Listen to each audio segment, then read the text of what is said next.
오늘 느헤미야 4장 1절에서 6절 본문 말씀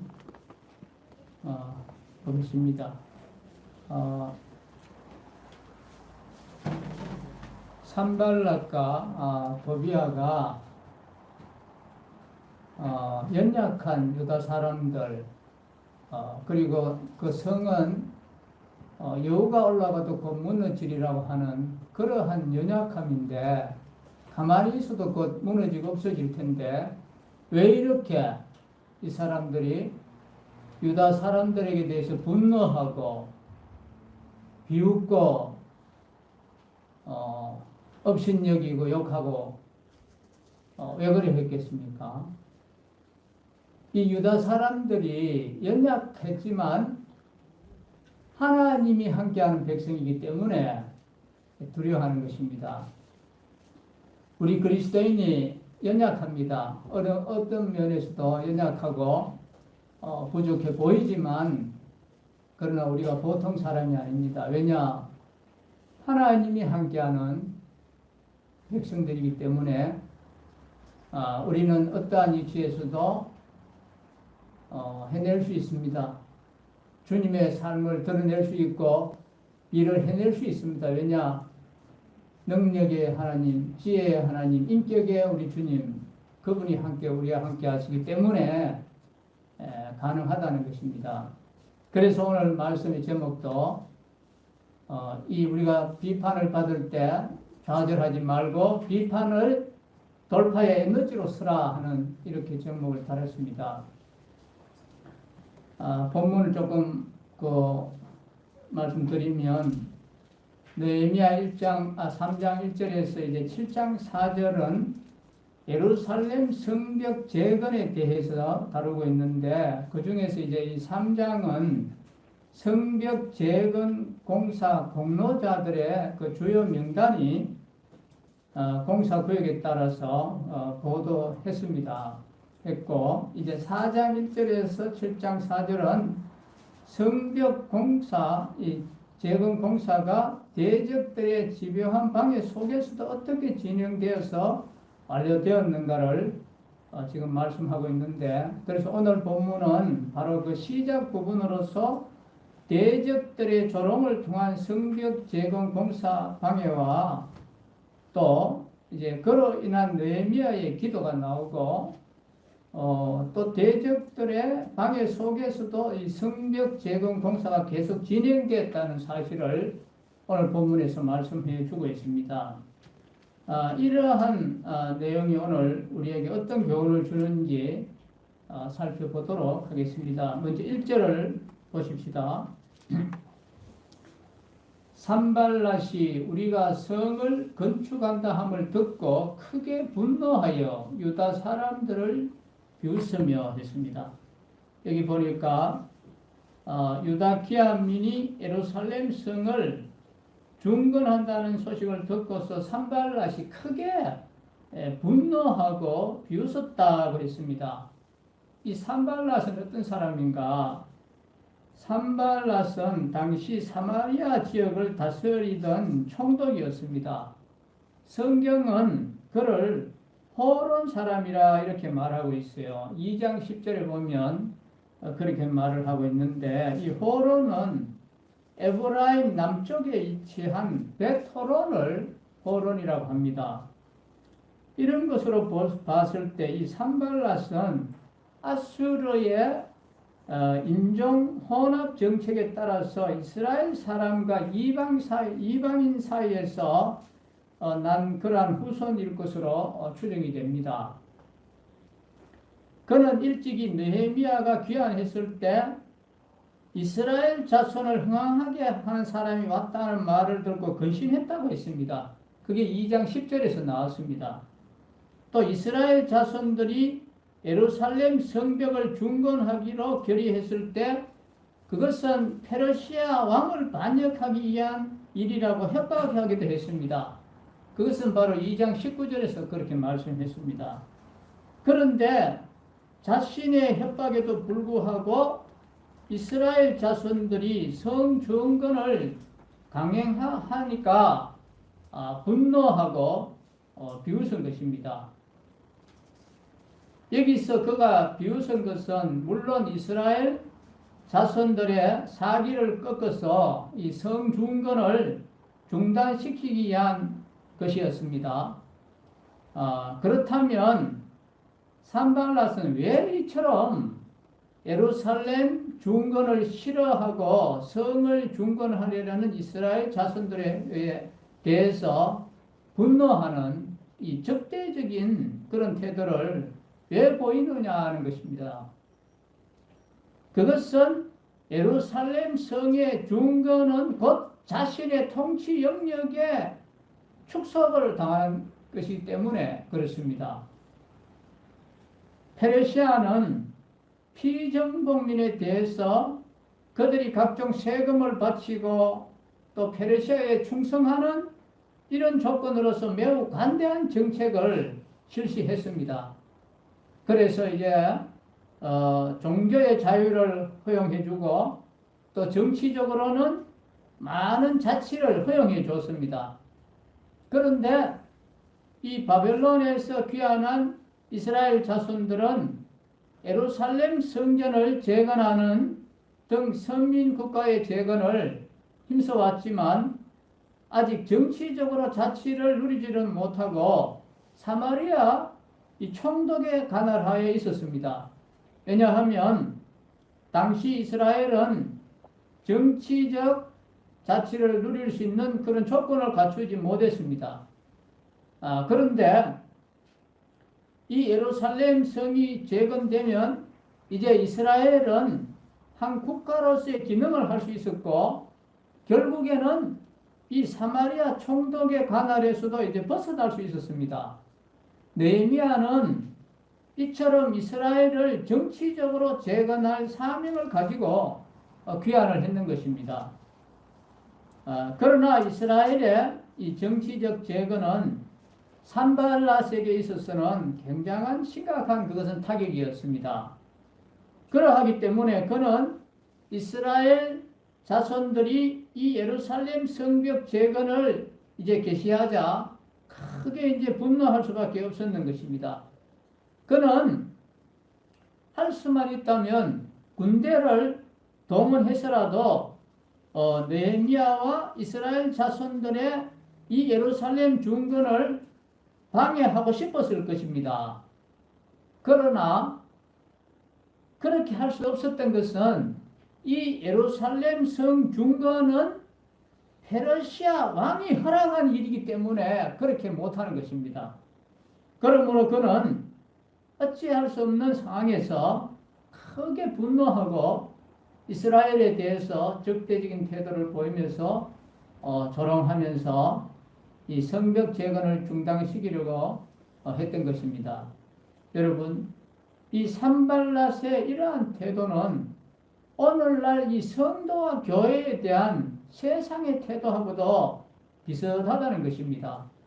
산발랏이 이스라엘에 대해서 적대적이었던 것처럼 오늘날 이 세상도 교회와 성도에 대해서 항상 적대적이라는 것입니다.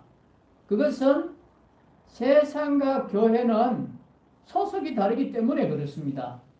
주님께서 말씀하시기를 너희가 세상에 속하였으면 세상이 자기의 것을 사랑할 터이나 너희는 세상에 속한 자가 아니요 도리어 세상에서 나의 택함을 입은 자인 거로 세상이 너희를 미워한다 하고 이렇게 말씀했습니다. 인간의 타락으로 하나님의 피조 세계인 이 세상에 죄가 들어온 이래로 이 세상은 사단의 지배 아래 놓이게 되었습니다.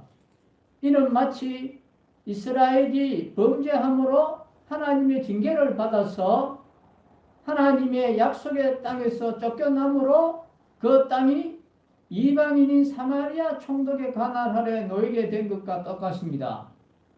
그런데 하나님은 이처럼 사단의 관할 아래 놓여있던 이 세상에 당신의 소유인 교회를 세우시고 당신의 백성을 거리로 불러 모으셨습니다.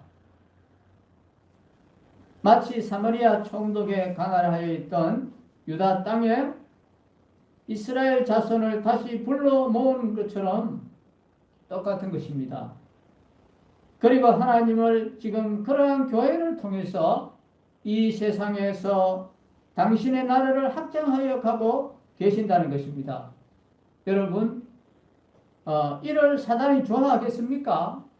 당연히 자신의 나라를 잠식하여 오는 이 교회를 미워하게 되고 또 교회와 성도에 대해서 적대적인 그런 태도를 보이지 않겠습니까? 세상이 교회에 대해서 적대적인 이유는 바로 이러한 것 때문에 그렇습니다. 즉 사단은 자신의 지배 아래 있는 이 세상을 충동질해서 교회와 성도를 핍박함으로 이 세상에서 하나님 나라가 확장되어 가는 것을 막고 세상에 대한 자신의 통치를 견고하게 하려는 것입니다. 그러므로 우리는 세상이 우리에 대해 보이는 이 적대적인 반응을 당연한 것을 우리가 받아들여야 하는 것입니다.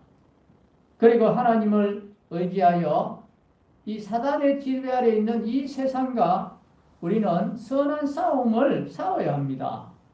싸우면은 필연적으로 고통이 따르게 마련이지만 우리는 하나님 나라를 확장하기 위해서 선한 싸움을 싸우지 않으면 안 되는 것입니다. 불신 남편을 두고 있는 우리 자매님들은 우리는 불신 남편과 선한 싸움을 싸워야 됩니다. 좋은 게 좋다고 집안 시끄럽다고 양보하면은 이것은 패배자가 되는 것입니다. 우리는 불신 부모님하고도 선한 싸움을 싸워야 되고 불신 직장 동료와도 우리는 선한 싸움을 싸워야 됩니다. 소자매가 아주 그 학교 다닐 때 친한 친구가 한 명이 있었어요. 아주 친하게 학교 다닐 때 잘 지내고 오랫동안 친한 친구였는데 복음을 전하니까 싫어하더란 말입니다. 그러다가 또 이제 시간이 또 흘려서 어느 날 또 진지하게 앞으로 될 세상과 구원을 받아야 된다는 이 복음을 전하니까 그날 이후로 이제 연락이 끊겨버렸습니다. 그래서 이거 복음을 전하면 사도행전에서도 그 역사를 우리가 봐서 알지만 핍박하는가 아니면 구원받기는 둘 중에 하나입니다. 그러나 우리가 선한 싸움을 싸우지 않으면 패배자가 되는 것입니다. 그래서 7편 78편 9절에 보면 에브라임 자손은 무기를 갖추며 활을 가졌으나 전쟁의 날에 물러갔다 그랬습니다. 이런 군인이 되어서는 안 된다는 것이죠. 우리는 마침 다윗처럼 골리앗을 향해서 적진을 향해서 달릴 수 있는 그런 군인이 되어야 된다는 것입니다. 지레 겁을 묻고 말도 한마디 못하고 있으면 우리는 영원한 패배자가 되는 것입니다. 자, 2절을 한번 또 보십시다. 자기 형제들과 사마리아 군대 앞에서 일러 말하되 이 미약한 유다 사람들이 하는 일이 무엇인가? 스스로 견고하게 하려는가? 제사를 드리려는가? 하루의 일을 마치려는가? 불탄 돌을 흙무더기에서 다시 일으키려는가? 이렇게 이야기했는데 이제 2절에 여기 보면 산발랏이 예루살렘 성벽을 중건하는 공사를 시작한 이스라엘을 보고 조롱한 내용입니다. 그는 이 미약한 유다 사람들이 하는 일이 무엇인가? 스스로 견고하게 하려는가? 제사를 드리려는가? 하루의 일을 마치려는가? 불탄 돌을 흙무더기에서 다시 일으키려는가? 이렇게 했습니다.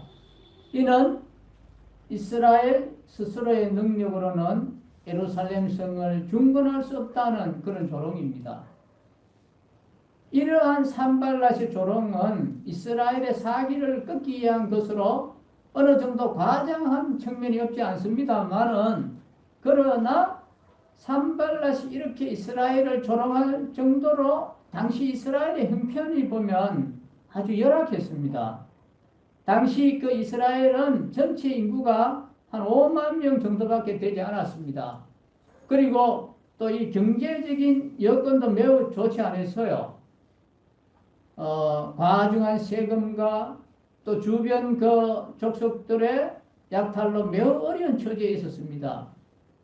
그러므로 비록 이스라엘 자손들이 느헤미야의 호소를 듣고 이 예루살렘 성을 중건하겠다고 나섰을지라도 인간적인 눈으로 봐서는 거의 불가능한 그 일은 거의 불가능한에 가까운 그런 상황에 있었습니다.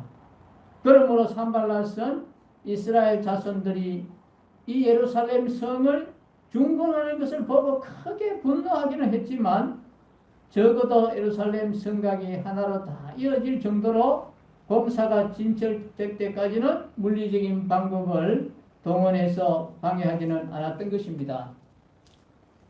그러나 여기서 이 산발락과 이 대적들이 한 가지 모르고 있었던 사실이 있었습니다. 바로 그것이 무엇일까요? 그것은 전능한 하나님이 이스라엘을 도우시고 있다고 하는 이걸 모르고 있었습니다.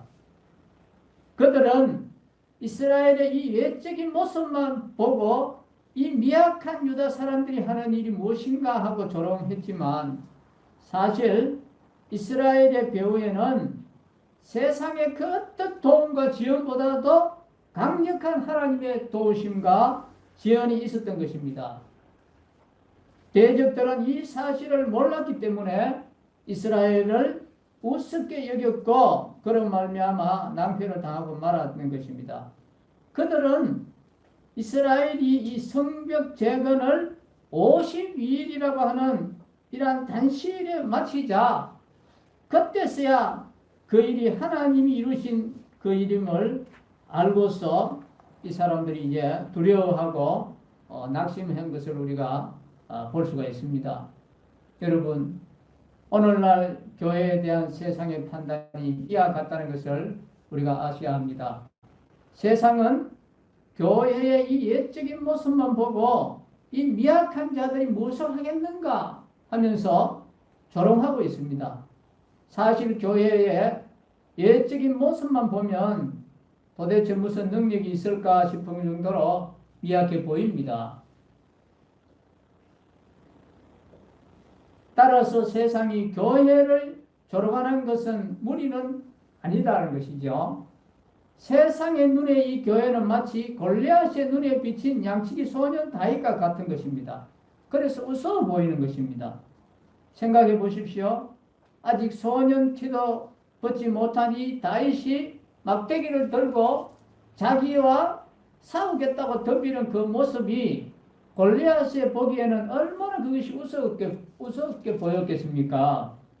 그래서 그는 다윗을 향해서 내가 네 살을 공중의 새들과 들짐승들에게 주리라고 장담을 했습니다. 그러나 결과는 어떻게 되었습니까? 싸움은 한순간에 이 다윗의 승리로 끝나고 말았습니다. 왜냐하면 보잘것없는 양치기 소년에 불과했던 이 다윗에게 전능하신 하나님이 함께 하시기 때문에 그렇습니다.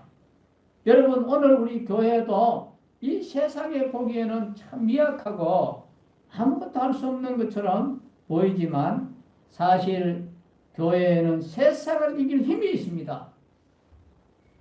그것은 바로 하나님이 교회와 함께 하시기 때문에 그렇습니다. 여러분 한번 보십시오. 이 예루살렘의 한 다락방에서 시작된 교회가 사람들의 관심이나 끌 수 있었겠습니까? 그 교회가 세상을 뒤집어 놓을 것이라고 상상이나 했겠습니까? 그러나 그렇게 미약하였던 교회는 불과 300년이 지나지 않아서 세상을 뒤집어 놨습니다. 세상을 주의 복음으로 정복했습니다.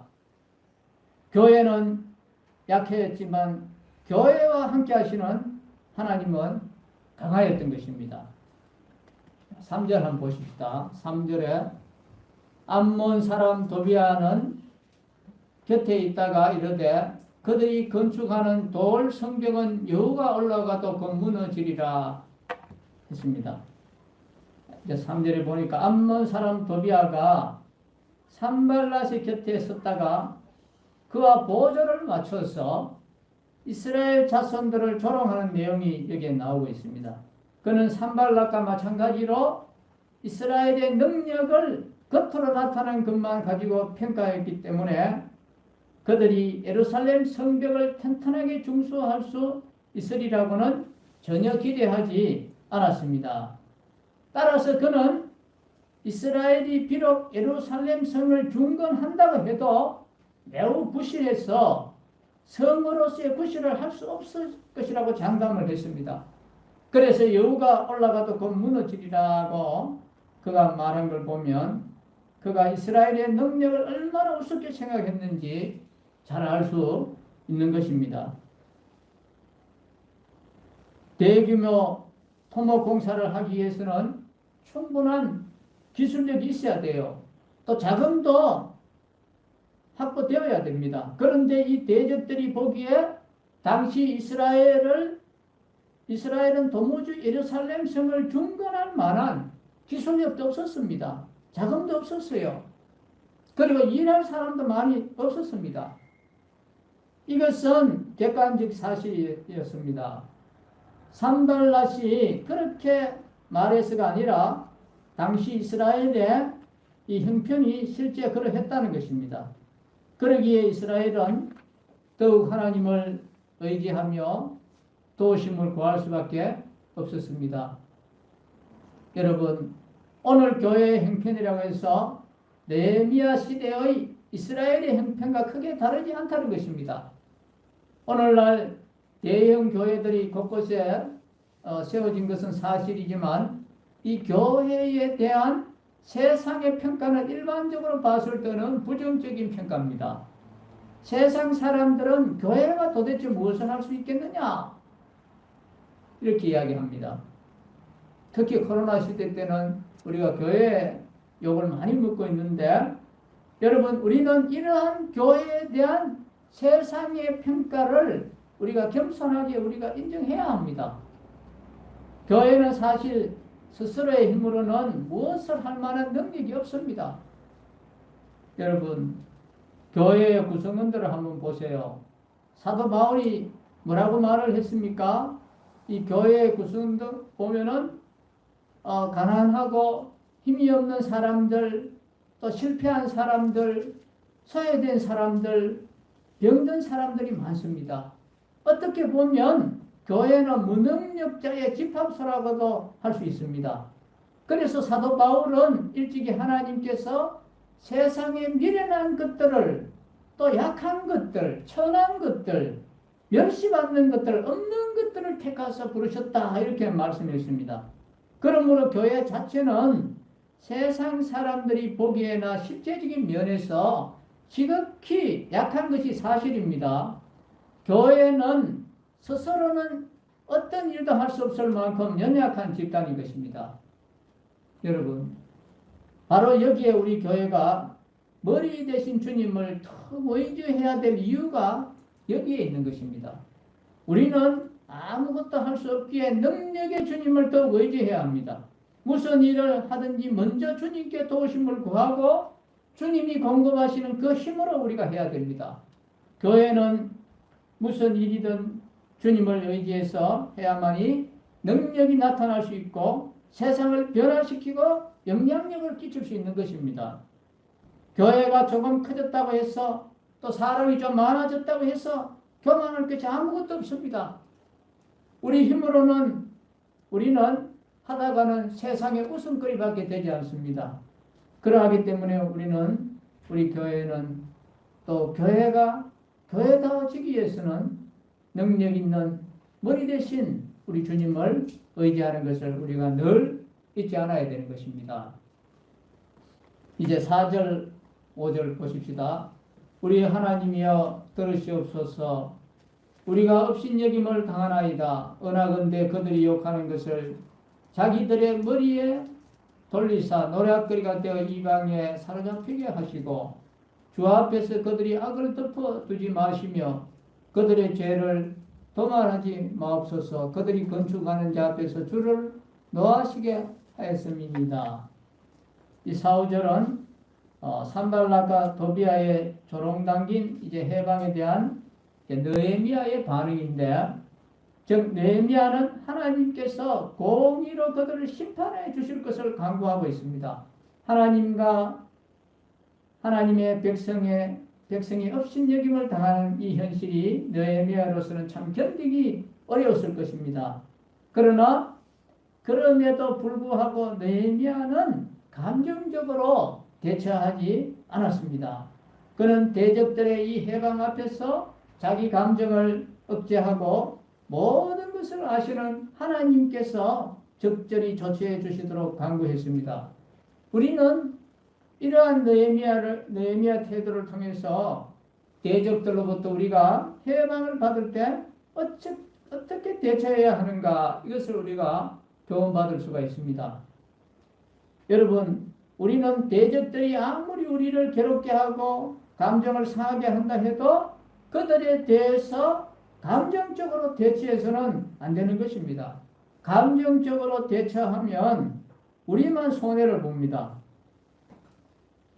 여러분, 우리가 현재 살아가고 있는 이 세상은 우리의 터전이 아닙니다. 우리는 이 세상을 나그네로서 살아가고 있습니다. 그러므로 세상의 대적들이 우리를 해방한다고 해서 감정적으로 대처한다면 어떻게 되겠습니까? 당연히 나그네인 우리가 손해를 볼 수밖에 없는 것입니다. 세상은 결코 나그네된 우리를 편들지 않습니다. 팔은 안으로 굳게 마련인데, 우리가 세상의 대적들로부터 해방을 받을 때 가장 좋은 대응 방법은 이 세상의 주관자로서 공의로우신 하나님께 우리가 호소하는 것입니다. 하나님은 당신을 경외하는 당신의 사람들이 대적들에게 해방받는 것을 기뻐하지 않습니다. 또한 하나님은 모든 일을 그 행위대로 갚으시는 공의로우신 분이십니다. 그러하기 때문에 우리가 하나님께 호소하면 하나님이 우리를 대신해서 갚아주시는 것입니다. 성경은 친히 은수를 갚지 말고 하나님의 진노하심에 맡기라고 말씀하고 있습니다. 무슨 말씀입니까? 은수에게조차도 우리가 감정적으로 대응하지 말고 모든 것을 공의로우신 이 하나님께 맡기라는 말입니다. 여기서 하나님께 맡기라는 것은 하나님께 호소하라는 것입니다. 억울하고 마음 상하면 하나님 앞에 다 이야기하십시오. 호소하십시오. 그게 하나님께 맡기는 겁니다. 여러분, 우리는 세상을 살아가면서 필연적으로 대적들의 해방을 받게 마련입니다. 세상은 우리가 이 세상을 잠시 지나는 것도 싫어합니다. 과거 이스라엘 역사 한번 보십시오.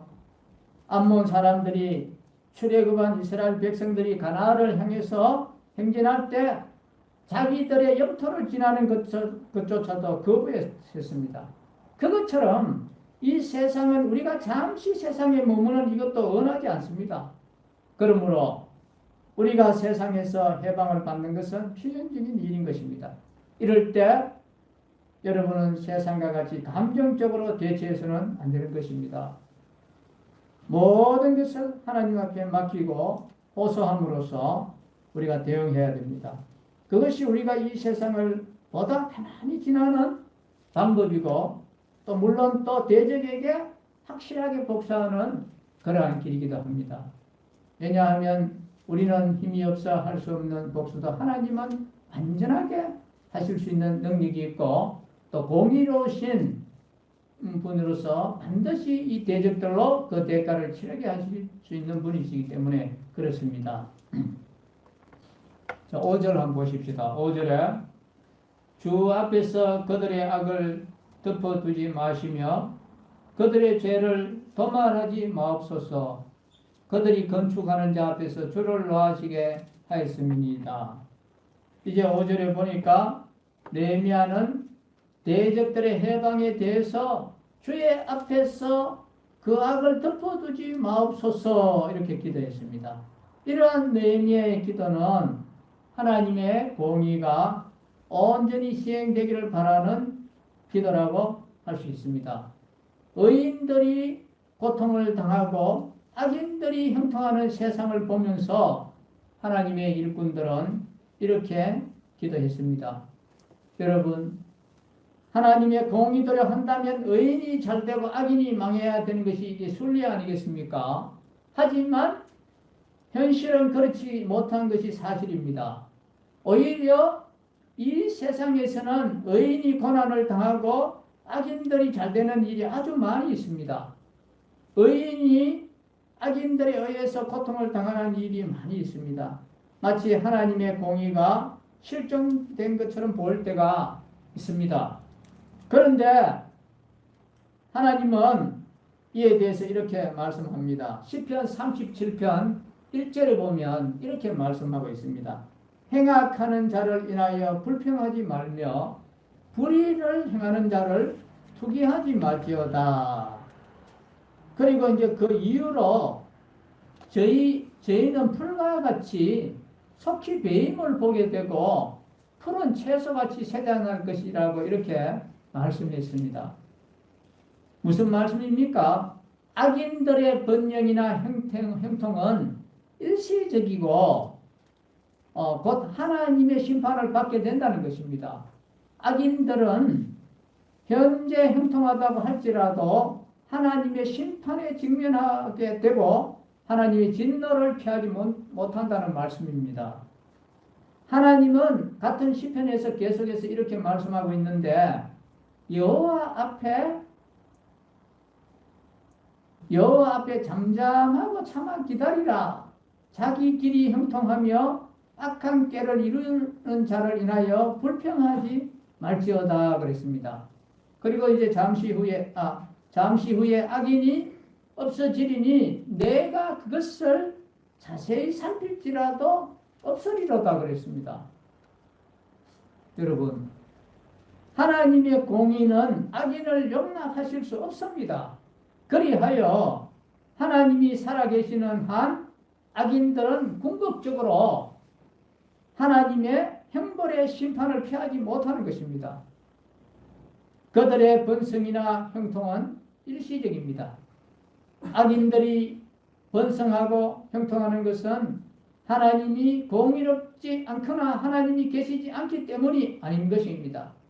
하나님은 악인의 번성이나 형통을 묵인하는 것은 그것들을 통해서 당신의 뜻을 이루기 위할 뿐인 것입니다. 이 하박국서를 보면은 하나님은 바벨론을 강하게 해서 이 범죄한 이스라엘을 치게 하실 것이라고 말씀했습니다. 이러한 하나님의 말씀은 이 하박국 선지자의 입장에서 보면 도무지 이해할 수 없는 말씀이었습니다. 왜냐하면 그가 보기에 이스라엘이 아무리 타락했다 할지라도 이방 족속인 바벨론보다는 나았기 때문에 그랬습니다. 그래서 하박국은 하나님의 말씀에 대해서 이의를 제기했습니다. 이에 대해서 하나님은 이 바벨론을 강하게 해서 이스라엘을 치게 하는 것은 범죄한 이스라엘을 징계하기 위한 것일 뿐 궁극적으로는 이 바벨론을 심판할 것을 말씀했습니다. 그리고 우리가 아는 대로 이 바벨론은 이스라엘의 이제 징계 기간이 찾아 어떻게 됐습니까? 페르시아에게 멸망당했습니다. 한날에 풀과 같이 하나님의 심판을 받아서 역사의 무대 저편으로 쓰러지고 말았습니다. 이와 같이 악인은 궁극적으로 하나님의 형벌의 심판을 피하지 못하는 것입니다. 그러므로 우리는 의인이 고난을 받고 악인이 형통한 일로 인해서 우리가 낙심하거나 불평하지 말아야 하는 것입니다. 우리는 다만 하나님의 뜻과 때를 기다리며 하나님이 친히 공의대로 갚으시기만을 우리가 기도해야 합니다.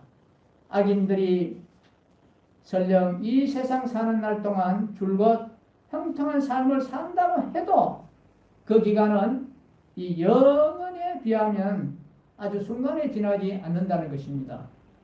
그들은 그 순간의 형통이 지난 후에 영원한 형벌을 당하게 되는 것입니다. 반면에 의인은 잠시 고난을 당해도 장차는 영원한 복을 누리게 되는 것입니다. 여호와께서 완전한 자의 날을 아시니 저희 기업은 영원하리로다 그랬습니다. 우리들은 이를 믿음으로 잠시의 고난을 인내로서 우리는 잘 이겨낼 수 있어야 되겠습니다. 이제 마지막으로 6절을 보십시다. 이에 우리가 성을 건축하여 전부가 연결되고 높이가 절반에 이르렀으니 이는 백성이 마음들여 일을 하였음이니라 했습니다. 이제 6절에 보니까 예루살렘 성벽 공사가 많이 이제 진행되어서 마침내 모든 성벽이 이제 둘레가 하나로 연결되고 이 성벽의 높이도 이제 절반가량 이제 올라갔다고 했습니다. 즉, 대적자들이 방해가 있었음에도 불구하고 이 예루살렘 성 중건 공사는 큰 어려움을 겪지 않고 절반가량 진척된 것입니다. 그래서 여기서 그 이유에 대해서 어떻게 말씀하고 있습니까? 이는 백성이 어떻게 일을 했다고 했습니까? 마음들여 일을 하였음이라 그랬습니다. 마음들여서. 즉, 이 백성들이 자원해서 온 마음을 다해서 이 공사에 이방 까닭에 이 성을 중건하는 일이 차질 없이 진행될 수 있었다는 것입니다. 아시다시피 이스라엘 자손들은 예루살렘 중건 공사에 억지로 임하지 않았습니다. 왕명이나 느헤미야의 명령이 있어서 성벽 공사를 시작한 것이 아니었습니다. 비록 느헤미야의 호소가 있었던 것은 사실이지만 그들은 이 느헤미야의 호소를 듣고 자원해서 이 예루살렘 성을 중건하기로 결의했습니다. 만일 그들이 의무감에 사로잡혀서 성을 중건하기 시작했다면 이 대적들의 해방이 있을 때 그들은 아마 이렇게 말을 했을 거예요. 아직은 성을 중건할 때가 아니라고 하면서 공사를 아마 중단했을 것입니다. 그러나 그들은 단순한 의무감에서가 아니라 자원하는 마음으로 성 중건 공사에 임했기 때문에 비록 대적들의 해방이 있었지만 그것을 무릅쓰고 공사에 임할 수 있었던 것입니다. 여러분, 무슨 일을 하든지 마음이 담기는 것과 그렇지 않은 것 사이에는 어마어마한 차이가 있습니다. 작은 일이라도 마음이 담기면 사람을 감동시킬 수 있지만 큰 일이라도 마음이 담기지 않으면 기대할 만한 성과를 거두지 못합니다. 그리스도께서 가장 큰 계명과 관련해서 뭐라고 말씀했습니까? 내 마음을 다하고 주 너의 하나님을 사랑하라 하신 것은 사랑이든 섬김이든 사역이든 마음이 담기는 것이 중요한 것을 이야기하고 있습니다. 남편이나 아내가 마음이 없는 소리로 사랑한다고 고백한다면 과연 상대방의 마음에 감동을 줄 수 있겠습니까? 하나님의 일을 할 때도 마찬가지입니다. 봉사의 분량이 크든 적든 주를 기쁘시게 하려고 한다면 우리가 마음을 담아서 해야 되는 것입니다. 사람들은 겉만 보고 속은 보지 못하기 때문에 얼마든지 자기 마음을 감출 수가 있습니다. 많은 경우에 아첨의 말이 통하는 것이 바로 이런 이유 때문에 그렇습니다. 하지만 하나님의 경우는 다르지요. 그분은 사람의 심장과 폐부를 살펴 아시는 분이라고 했습니다. 우리가 무엇을 생각하며 또 바라는 것이 무엇이고 그분은 속속들이 다 알고 계십니다. 따라서 누가 마지못해서 억지로 하나님 일을 한다면 그분은 그것을 아마 받으실 리가 없겠습니다. 그렇습니다. 우리는 모임에 참석하는 것이나 헌금을 드리는 것이나 또 교회 여러 기관에서 봉사하는 것이나 가난한 자들을 구제하고 또 복음을 이웃에게 전하는 것 모든 이런 봉사와 헌신에 있어서 억지로가 아니라 자원하는 마음으로 해야 된다는 것입니다. 그래야 하나님께서 받으시는 봉사가 되는 것입니다. 그래서 성경은 부득이 함으로 하지 말고 오직 하나님의 뜻을 조차 자원함으로 하라 이렇게 말씀하고 있습니다. 정녕 우리들은 예루살렘 성벽 공사에 임한 이스라엘 백성들처럼 마음들여 하나님의 일을 우리가 해야 되겠습니다. 사랑하는 성도 여러분, 많은 사람이 하나님의 뜻을 좇고 하나님의 일을 하는 이들에게는 어려움이 따르지 않을 것으로 생각하는 경향이 있습니다만은 그것은 틀린 생각입니다. 인류 역사에서 가장 의미 있는 발전은 비판과 조롱을 극복하고 사명감을 따라서 일한 사람들에 의해서 이루어졌습니다. 인류 역사상 첫 번째 전기 기관선이 뉴욕에서 알바니를 향해 떠났을 때 지금은 1시간 이내면 충분히 닿는 거리를 무려 32시간이나 걸렸다고 합니다. 당시 사람들은 이것은 참 무모한 일을 한다고 조롱하고 비판했습니다. 그리고 인류 역사상 첫 번째 모터 자동차가 시운전했을 때 2필의 말이 끄는 수레보다 속도가 더 느렸습니다. 인류 역사상 첫 번째 전구가 실험되었을 때 빛이 너무 희미해서 가스램프를 비춰봐야만 했습니다. 인류 역사상 첫 번째 비행기가 하늘로 올려졌을 때 그것은 공중에 불과 59초를 머물다가 곤두박질 쳤습니다. 이때 사람들은 한결같이 조롱하고 비판했습니다. 그런데 이런 비판과 조롱을 받은 이 사람들의 공통점이 하나 있는데 바로 그것들은 이 사람들은 누구도 포기하지 않았다는 사실입니다. 그리고 그들은 스스로 사명이라고 하는 이 일에 집중했습니다. 느헤미야의 경우에서 볼 수 있듯이 선하고 의로운 길로 행할지라도 어려움은 따라온다는 것입니다. 우리는 이 세상이 우리에 대해서 심히 적대적이라는 이 사실을 우리는 꼭 명심을 해야 합니다. 우리는 이 세상에 속한 자들이 아니라 그리스도께 속해 있기 때문에 세상이 우리를 미워하고 핍박합니다. 따라서 하나님의 일을 힘쓰면 힘쓸수록 어려움은 더 가중된다는 사실을 우리는 마음으로 대비를 해야 되는 것입니다.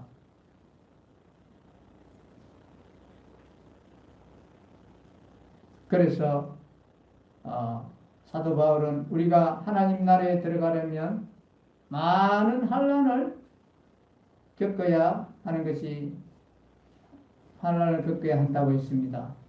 아무도 우리가 돌아갈 수는 없는 일이기 때문에 온전히 이 하나님을 신뢰하고 우리는 정면 돌파를 시도해야 하는 것입니다. 그렇게 하려면 바로 이 믿음의 대비, 이것이 유일한 출구라는 것을 우리가 기억해야 합니다. 왜 산발락과 도비아가 그렇게 미약한 유다 사람들, 여만 올라가도 무너질 정도로 가만히 놔둬도 다 무너질 건데 왜 그렇게 분노하고 비웃고 업신여기고 욕을 하고 왜 그렇습니까? 유다 사람이 약하게 보이지만 약한 것이 아니다는 것입니다. 우리 그리스도인이 약하게 보이지만 우리는 강한 사람입니다.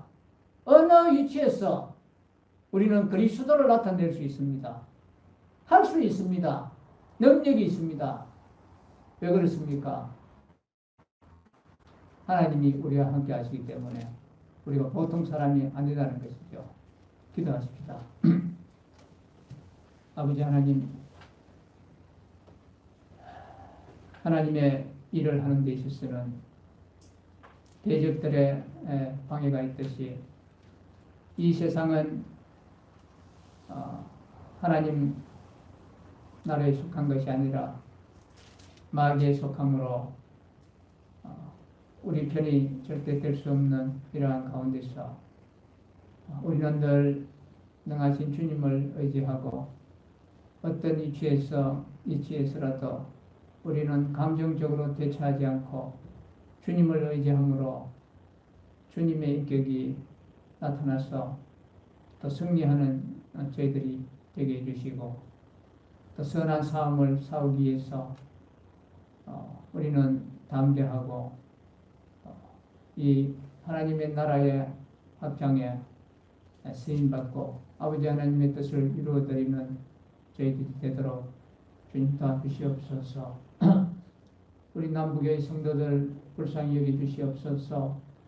코로나로 인해서 다 함께 모이지 못하고 있는데 오히려 이 코로나를 별미 삼아서 성도들하고 모이기를 멀리하고 그리하여 주님과 멀어질까 두렵습니다. 하나님 불쌍히 여겨주시고 하나님께서 우리 남북교회를 지켜주심으로 한 사람도 코로나에 확진되는 자가 없도록 주님 지켜주시고 이 교회를 주님 기억하여 주시고 축복하여 주시옵소서. 주 예수 그리스도의 이름으로 감사하며 기도하옵나이다. 아멘.